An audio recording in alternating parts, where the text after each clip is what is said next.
Allopathy में मैं challenge कर रहा हूं किसी भी डॉक्टर को जो मेरी आवाज सुन रहा है, अगर आपको किसी को शुगर है तो मैं एलोपैथी डॉक्टर से पूछता हूं, अगर आपके पास एक पेशेंट भी है जिसकी शुगर आपने ठीक करी तो दिखाओ, जिसका बीपी आपने ठीक किया हो दिखाओ, किसी एक की किडनी फेल ठीक की हो दिखाओ। मैं आपको सैकड़ों पेशेंट, हजारों पेशेंट का रिकॉर्ड, किडनी फेल का, लीवर फेल का, शुगर के पेशेंट का, बीपी के पेशेंट का दे सकता हूं, जो हम लोगों की आयुर्वेद के और पंचकर्मा नेचुरोपैथी के माध्यम से ठीक हुए हैं। सौंफ, तुलसी, लौंग, इलायची, इन चारों को उबाल के इसका पानी एक एक घूंट करके या हर्बल टी वो पीजिए, उकड़ू बैठ के 5 मिनट में खत्म कीजिए। आपको विद इन 7 डेज पेट में गैस बननी बंद हो जाएगी और पेट साफ होने का एक नियम बन जाएगा। अपने मतलब का जैसा बच्चा चाहो उस संस्कारों वाला बच्चा तक पैदा कर सकते हो। दिन और तारीख भी फाइनल होगी, सब कुछ पहले से ही प्लानिंग होगी। बच्चा भी बहुत, आज भी इस युग में आप राम पैदा कर सकते हो। मेरी बात ध्यान से सुन लो। जब भी डॉक्टर के पास जाओ उससे एक सवाल पूछो, डॉक्टर साहब मुझे बीमारी की दवाई दे रहे हो या बीमारी होने की जड़ की दवाई दे रहे हो? मतलब बीपी की गोली खा रहे हो, चाहे शुगर की खा रहे हो, चाहे थायराइड की खा रहे हो, चाहे गैस तेजाब की खा रहे हो, चाहे सिरदर्द की खा रहे हो। साफ साफ सवाल पूछो कि बीमारी की दवाई है या बीमारी को दबाने की दवाई है या बीमारी को भगाने की दवाई है। सवाल है गुरुजी रचना महंत का। सर जी मेरी उम्र है 29 साल। मैं पिछले 5 सालों से एसिडिटी, सीने में जलन से पीड़ित हूँ। मुझे रोज़ सुबह खाली पेट गैस की गोली खानी पड़ती है। यदि मैं गोली नहीं खाऊंगी तो मैं कुछ भी नहीं खा सकती। सीने में बहुत जलन, उल्टियाँ होती हैं। डॉक्टर बोलते हैं कि जीवन भर मुझे गैस की दवाइयाँ खानी पड़ेंगी। कृपया मेरी समस्या का समाधान करेंगे। ये कौन से शहर से बोल रही हैं? इन्होंने अपना शहर नहीं लिखा है, लेकिन अपना बस उम्र लिखी है। तो ऐसा है रोशनी जी, मैं आपको बताना चाहूँगा, पूरे भारत में हमारे 140 सेंटर्स हैं जहाँ 140 डॉक्टर्स बैठते हैं। जो आपकी समस्या है कि आपको एसिड के लिए गोली खानी पड़ती है, तो वो आप कोई ना कोई एलोपैथी गोली खाते हैं जिसको जेलुसेल या इस तरह की गुलाबी रंग की गोली या गुलाबी रंग का लिक्विड पीते हैं लोग। और आपको पता होगा शायद आजकल उस गुलाबी रंग के पैकेट के ऊपर, पाउच के ऊपर और शीशी के ऊपर एक वार्निंग लिखी होती है कि इसके इस्तेमाल से किडनी फेल हो सकती है। तो मैं आपको और बाकी दर्शकों को बोलना चाहूँगा जिनको भी एसिड की प्रॉब्लम है और सुबह खाली पेट जो वो एसिड को ठीक करने के लिए गुलाबी गोली या गुलाबी शरबत लेते हैं, मैं नाम नहीं लूँगा यहाँ पे क्योंकि हमारा भारत के कानून कुछ इसी तरह के हैं, तो उनकी किडनी फेल होने की, हार्ट प्रॉब्लम होने की और लीवर खराब होने की संभावना बढ़ जाती है। तो पहली बात तो आप खाना खाने के साथ पानी पीना बंद करें, खाना खाने के साथ पानी नहीं पीना।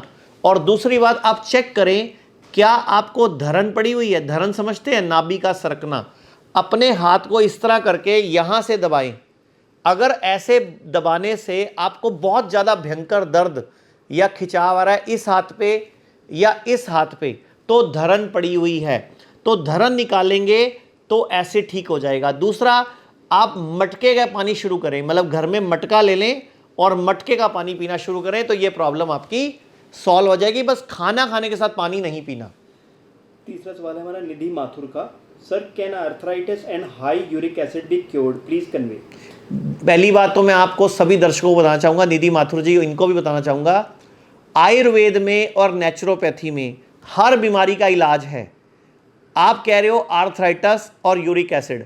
पहली बात, व्हाट इज यूरिक एसिड? हमारी बॉडी के अंदर जो हमारा हार्ट है वो एक बार ऐसे करता है तो 70 ml ब्लड को आगे फेंक देता है हमारी आर्टरीज के अंदर, और हमारे शरीर में 5 लीटर के लगभग खून होता है। तो हिसाब लगाएं तो 1 मिनट में पूरे शरीर का खून हार्ट से गुजर जाता है। अब जब हार्ट से खून गुजरता है आगे आर्टरीज में, तो वो ऑक्सीजनेटेड ब्लड होता है, मतलब उसमें ऑक्सीजन होती है प्लस ग्लूकोज होता है। वो पूरी बॉडी में घूमता है, कोशिकाओं में जाता है, वहाँ पे ऑक्सीजन देता है, कार्बन डाइऑक्साइड ले लेता है, और वहाँ पे ग्लूकोज देता है, बदले में टॉक्सिन ले लेता है। यानी कि कोशिकाओं को खाना पहुँचाना और बदले में उनका वेस्ट, यूरिया, पॉटी, जैसे हम लोग खाना खाते हैं और यूरिन और वेस्ट टॉयलेट में हम जाते हैं और वेस्ट निकाल के आते हैं, पसीना भी निकालते हैं, तो ऐसे ही ब्लड के माध्यम से हमने कोशिकाओं को भोजन पहुंचाया, ऑक्सीजन पहुंचाई, बदले में कार्बन डाइऑक्साइड ले ली। अब जो कार्बन डाइऑक्साइड का बॉडी से क्लीनिंग पूरी सही ना हो और ब्लड में थिकनेस बढ़ जाए और आप ज़्यादा देर बैठने का काम करते हो या उम्र बढ़ जाए, तो यूरिक एसिड बढ़ने लग जाता है, यूरिया बढ़ने लग जाता है। एक तो उसका असर किडनी पे पड़ता है, दूसरा असर उसका जोड़ों के दर्द में पड़ता है। और जोड़ों का दर्द आयुर्वेद में वात से संबंधित यानी कि वायु रोग बताया गया है, यानी कि आपकी वायु बिगड़ी हुई है। तो वायु बिगड़ी हुई है तो क्या करना है, आपको जो भी खाना है उसको चबा चबा के खाना है, और खाने का टुकड़ा जो बाइट है वो अंगूठे के नाखून जितना हो चाहिए और 32 बार चबाना है। और खाना खाने के साथ आपने ठंडा पानी ना पीकर, अगर पीना है तो गरम गरम पानी उबलता हुआ पीना है। और अगर आप बैठ सकते हैं तो उकड़ू बैठ के पानी पीना है। तो मैं आपको बोलना चाहूँगा, पूरे भारत में हमारे जो 140 क्लिनिक हैं, किसी भी क्लिनिक से 3 से 6 महीने के ट्रीटमेंट में गठिए को रिवर्स किया जा सकता है। मैं आपको बता भी दूं, शुगर, बीपी, जोड़ों का दर्द, लीवर खराब, किडनी फेल, हार्ट की प्रॉब्लम, ऑटोइम्यून डिजीज, यानी कि कोई भी बीमारी आयुर्वेद और नेचुरोपैथी के संगम से बॉडी के अंदर कंडीशनिंग, मतलब बॉडी के अंदर एक एनवायरनमेंट क्रिएट करके रिवर्स की जा सकती है। आयुर्वेद के डॉक्टर कर सकते हैं। सीमा यादव लिखती हैं कि क्या पफी आइज का भी कोई इलाज है आयुर्वेदा में? जी, पफी आइज का आयुर्वेद के पंचकर्मा में बड़ा अच्छा इलाज है। पंचकर्मा के अंदर एक टेक्निक होती है अक्षय तर्पण, यानी कि आंखों के ऊपर एक मटेरियल लगा के, लिटा कर एक मटेरियल लगा के उसमें ऑयल भर दिया जाता है, हर्बल ऑयल, और आपको 20 से 30 मिनट की सिटिंग लेनी होती है।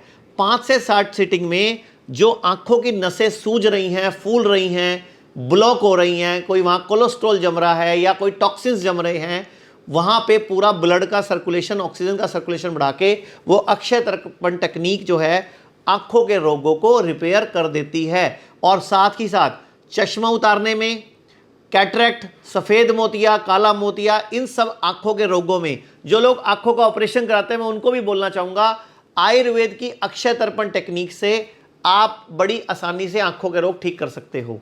मोहम्मद बाकिर आलम बोलते हैं, सर अल्सर्स डाइट क्योर का भी एक आधा उपचार बताइए, अल्सर्स के लिए डाइट कौन सी? देखो, अल्सर एक तो होते हैं मुंह के अंदर छाले, उसको भी अल्सर बोलते हैं, और एक बड़ी आंत के अंदर अल्सर हो जाए उसको अल्सरेटिव कोलाइटिस बोलते हैं। देखो, कोई भी, चाहे मुंह में छाले हैं, चाहे पेट के बड़ी आंत में छाले हैं, दोनों का कारण एक ही है, आपके शरीर में गर्मी बढ़ गई और आपकी बॉडी ने डाइजेशन, आपकी बॉडी का पित्त बढ़ गया और आपको या तो कब्जी रहती होगी या गैस बनती होगी, तो ये बीमारी मुख्य रूप से आती है। तो अगर आप 2 से 3 दिन का उपवास कर लें, मतलब 2 से 3 दिन आप खाना छोड़ के फ्रूट्स, नारियल पानी, सैलड और स्प्राउट का सेवन करें, और 3 दिन तक आप गेहूं, चावल और दूध की बनी चीज़ें छोड़ दें, तो अल्सरों को ठीक करने में बड़ा ही, मुंह के तो बिल्कुल ठीक हो जाएंगे, और पेट के अल्सर को लगभग ऐसा महीना भर करना पड़ेगा। जैसे 3 दिन व्रत कर लिया, फिर 2-3 दिन खा लिया, फिर 1 दिन व्रत कर लिया, मतलब हफ्ते में 2 उपवास करके पेट के अल्सर को भी ठीक किया जा सकता है। कुसुम छुकर लिखती हैं, सर कैल्शियम का प्रॉब्लम नहीं आएगा अगर दूध और दही बंद कर देंगे तो? आपके पिछले वीडियो में आपने बताया जैसे। तो मैं आपसे सवाल पूछता हूँ, हाथी को कैल्शियम कहाँ से मिलता है? चलो, गैंडे को कहाँ से मिलता है? और सुनते हो, चलो, घोड़े को कहाँ से मिलता है? क्या ये दूध पीते हैं? क्या ये दही खाते हैं? इनको कैल्शियम पत्तों से मिलता है, आपको भी वहीं से मिलेगा, पत्तों से। कोई भी जानवर से प्राप्त पदार्थ आपकी बॉडी में कोलेस्ट्रॉल बढ़ाता है, यूरिया बढ़ाता है, यूरिक एसिड बढ़ाता है, आपके लीवर का सिस्टम बिगाड़ता है। अगर आपको खाना है तो सिर्फ दही का सेवन करें, वो भी अगर देसी गाय का प्योर दूध मिलता हो, गारंटीड, ये गारंटी मिले देसी गाय का प्योर दूध है, तो आप दूध का सेवन करें। मैं आपसे एक सवाल पूछता हूं, गाय हमारी माता है, कहावत है ना, और भैंस पे क्या है? अकल बड़ी के भैंस, गई भैंस पानी में, काला अक्षर भैंस बराबर, जिसकी लाठी उसकी भैंस, भैंस के आगे बीन बजाना, सारी की सारी नेगेटिव कहावतें भैंस पर हैं, गाय पर नहीं। और गाय भी सिर्फ देसी गाय जिसकी पीठ पर कुब्बड़ होता है, ये जर्सी गाय, HF गाय, अमेरिकन गाय का दूध बिल्कुल नहीं पीना होता। मैं तो कहता हूं दूध कोई भी नहीं पीना होता, क्योंकि दूध पीने से उसको जो ऑटो इम्यून डिजीज जितने भी हैं वो सारे सिर्फ और सिर्फ जानवरों से प्राप्त पदार्थ यानी कि दूध, मांस, इन्हीं से उत्पन्न होते हैं। तो आप कृपया करके अगर प्रोटीन, कैल्शियम, कार्बोहाइड्रेट कुछ भी चाहिए तो पत्तों से मिलेगा जैसे जानवरों को मिलता है। सर कुमार लिखते हैं यूपी से, गुड मॉर्निंग सर मेरे पेट में बनती है, पता नहीं क्या लिखा है, और लिखा है कि प्रेशर नहीं बनता है, 4 साल से प्रॉब्लम है। देखिए, आप सूरज डूबने के बाद खाना खाना बंद कर दीजिए और सुबह उठ के उकड़ू बैठ के, उकड़ू मतलब इंडियन टॉयलेट का पुराना स्टाइल जो आप सबको याद होगा, इंडियन टॉयलेट का स्टाइल, उस तरीके बैठ के 1 कप गरम गरम पानी पीजिए, या सौंफ, तुलसी, लौंग, इलायची, इन चारों को उबाल के इसका पानी एक एक घूंट करके, या हर्बल टी वो पीजिए उकड़ू बैठ के, 5 मिनट में खत्म कीजिए। आपको विद इन 7 डेज पेट में गैस बननी बंद हो जाएगी और पेट साफ होने का एक नियम बन जाएगा और बड़ी आसानी से आप ठीक हो जाओगे। अगला सवाल हर्बल टी को लेकर है। लक्ष्मी पवार लिखती हैं, हर्बल टी में गुड़ डाल सकते हैं क्या स्वीट करने के लिए? बिल्कुल, हर्बल टी में गुड़ या शक्कर डाल सकते हैं, चीनी नहीं डालनी होती, और कोशिश करो कि बिना गुड़ के पियो। गुड़ बहुत अच्छा होता है।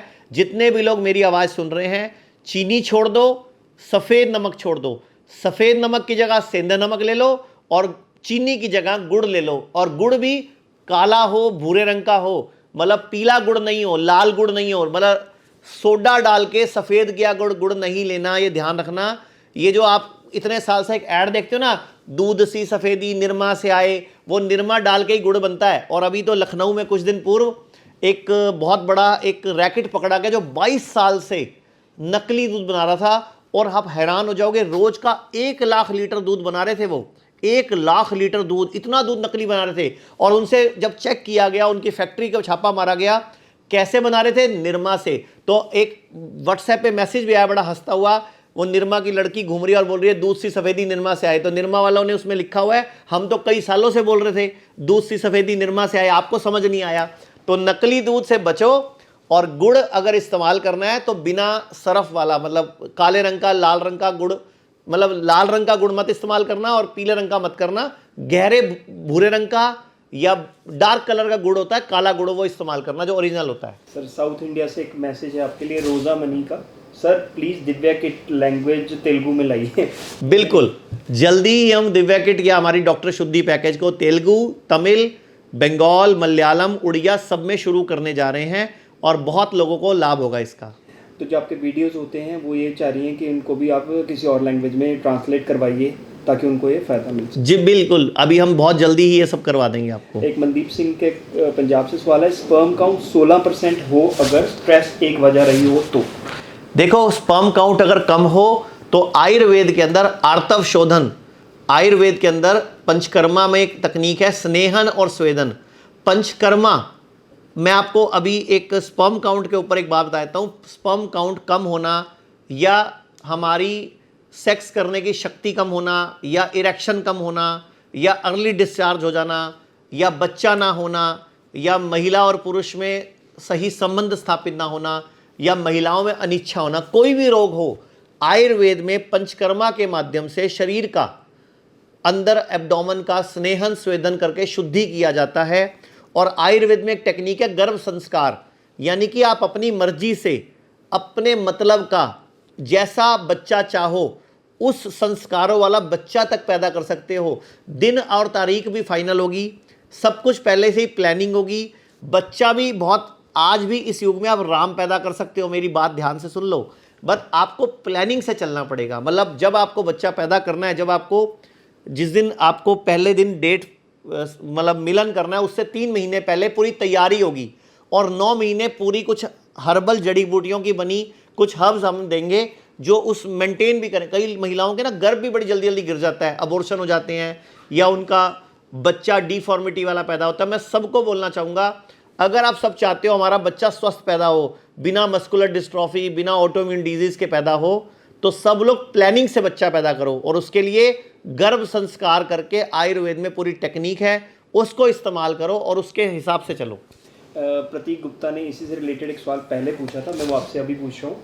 उन्होंने पूछा था कि गैस की दवाई अगर ज़्यादा दिन खाएं तो एलोपैथी में यह है कि सेक्सुअल कुछ प्रॉब्लम्स होती हैं, ये उन्हें कहा था किसी डॉक्टर ने, तो क्या बात ये सच है? और आयुर्वेदिक में गैस की क्या मतलब वो खा सकते हैं? बिल्कुल सच है जी।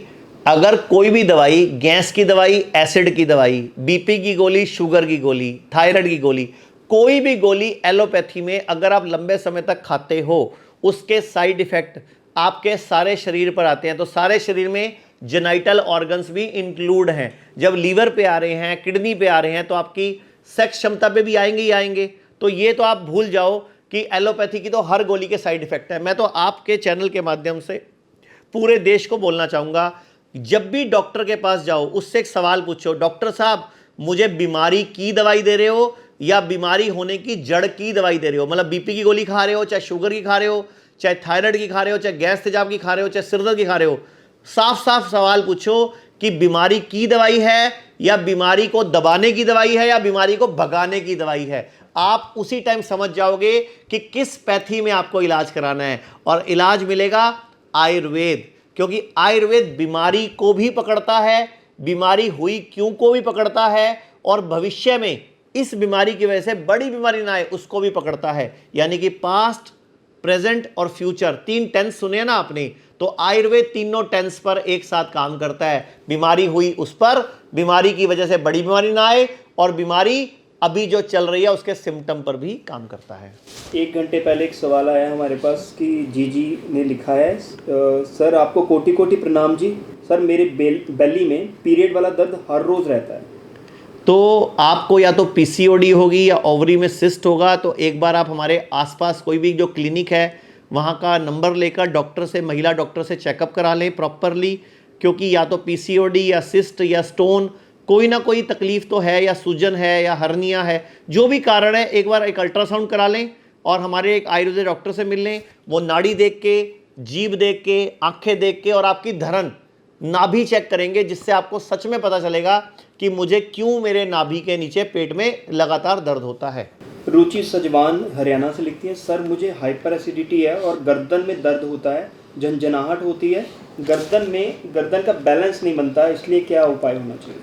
देखिए, उसके लिए प्रॉपर आपको पंचकर्मा में कटिवस्ती और ग्रीवावस्ती करके 2 आयुर्वेद में पंचकर्मा की टेक्निक्स हैं, जो आपके गर्दन, हड्डियों के रोग और गर्दन और कमर पूरी की पूरी हड्डी को हम सेट करेंगे। और एक पूरी रीढ़ की हड्डी के ऊपर भी एक वस्ती होती है आयुर्वेद में, पंचकर्मा में, तो वो हमारे डॉक्टर चेकअप करके बता पाएंगे। मैं आपको बता भी देता हूँ, दिल्ली में हमारे 14 सेंटर हैं जहाँ सब जगह पंचकर्मा है। पूरे भारत में हमारे 140 क्लिनिक्स हैं जहाँ पे डॉक्टर बैठने की व्यवस्था है। चंडीगढ़, जीरकपुर, पटियाला और डेराबस्सी में भी हमारे पंचकर्मा सेंटर हैं। और पूरे भारत में हमारे 2 बड़े हॉस्पिटल हैं, एक चंडीगढ़ में, एक मुल्तान नगर दिल्ली में, पश्चिम बिहार में। इसके अलावा 4 छोटे हॉस्पिटल हैं, गुड़गांव में, अमृतसर में, लुधियाना में, जयपुर में भी हमारे हॉस्पिटल्स हैं। तो आप हमारे संस्थान में संपर्क करो। कई बीमारियों में ना मैं आपको टीवी के माध्यम से नहीं उपाय बता पाऊंगा, हमें चेकअप करना पड़ेगा, बीमारी की जड़ देखनी पड़ेगी, और फिर उसके बाद मैं ट्रीटमेंट बता पाऊंगा। क्योंकि हम लोग लीवर फेल पे भी काम करते हैं, किडनी फेल पे भी काम करते हैं, स्टेज 4 कैंसर पे भी काम करते हैं, लेकिन सब चेकअप के बाद। लोकेशन को लेके तो हमारे पास 100 से ज़्यादा क्वेश्चन है। लोकेशन में अलवर से भी सवाल है हमारे पास, मोतिहारी में सजेशन है कि बिहार में मोतिहारी में खोलिए, बॉम्बे में कहाँ है, दिल्ली में कहाँ है, ये सब पूछा गया है। अलवर में कब खुलेगा ये पूछा गया है। दिल्ली में हमारे 14 सेंटर मैंने अभी बताया, मुंबई में हमारे 2 सेंटर हैं, एक थाने रेलवे स्टेशन पे और एक अंधेरी वेस्ट में। पूरे महाराष्ट्र में लगभग हमारी 14 सेंटर हैं। ऐसे ही पंजाब, हरियाणा, हिमाचल, दिल्ली, एनसीआर, गुजरात, मध्य प्रदेश, पूरे भारत में 140 सेंटर हैं। तो आप हमारी स्क्रीन पे आप नंबर लिखोगे, हम आपको व्हाट्सएप कर देंगे पूरी क्लिनिक का एड्रेस, जहाँ का भी एड्रेस चाहिए होगा, और लोकेशन भेज देंगे। और हर क्लिनिक पे डॉक्टर बैठते हैं, चेकअप करते हैं नाड़ी से, जीभ से, आंखों से और आपकी नाभि से। यानी कि धरन तो नहीं पड़ी हुई, नाभि तो नहीं सरकी हुई। अगर एक हाथ दबाने से दर्द है तो धरन पड़ी हुई है, ध्यान से सुन लो। और अगर दोनों हाथों में दर्द है तो धरन यानी कि नाभि ने नई जगह सेटल कर लिया अपने आप को, तो हमें उसको रीसेटल करना होगा, पुराने स्थान पर वापस लाना होगा। और एक बहुत जरूरी पते की बात बताऊं, हम लोगों का जो हॉस्पिटल है हिम्स चंडीगढ़ में है, जयपुर में है, जोधपुर में है, और भी जहाँ शहरों में है, हम लोगों ने एक रिसर्च करी, जितने भी लोग हमारे पास किडनी फेल वाले आ रहे हैं, लीवर फेल और कैंसर वाले आ रहे हैं, जब हम उनका चेकअप करते हैं तो 60% लोगों में धरन पड़ी हुई होती है।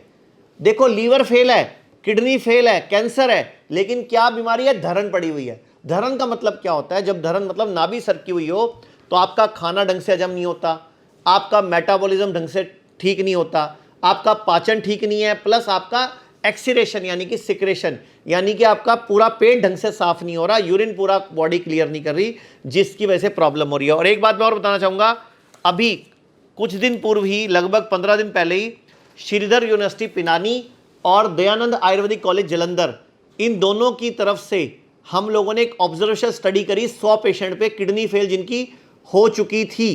तो आप ये देखिए इन सारे 100 पेशेंट में लगभग 60% पेशेंट है जिनका डायलिसिस बंद हो गया और लगभग 25% पेशेंट है जिनका डायलिसिस कम हो गया। मतलब कम तो लगभग सबका हुआ, 95% पेशेंट को लाभ हुआ इस ऑब्जर्वेशन स्टडी के अंदर। तो मैं सबको बोलना चाहूंगा, किडनी फेल हो या लीवर फेल हो या कैंसर हो, पहले आयुर्वेद में आओ। आप लोग गलती क्या करते हो, पहले एलोपैथी में चले जाते हो और वो पहले ही एडवांस ट्रीटमेंट शुरू कर देते हैं। और एलोपैथी में मैं चैलेंज कर रहा हूं किसी भी डॉक्टर को जो मेरी आवाज सुन रहा है, अगर आपको किसी को शुगर है तो मैं एलोपैथी डॉक्टर से पूछता हूं, अगर आपके पास एक पेशेंट भी है जिसकी शुगर आपने ठीक करी तो दिखाओ, जिसका बीपी आपने ठीक किया हो दिखाओ, किसी एक की किडनी फेल ठीक की हो दिखाओ। मैं आपको सैकड़ों पेशेंट, हजारों पेशेंट का रिकॉर्ड, किडनी फेल का, लीवर फेल का, शुगर के पेशेंट का, बीपी के पेशेंट का दे सकता हूं जो हम लोगों के आयुर्वेद के और पंचकर्मा नेचुरोपैथी के माध्यम से ठीक हुए हैं।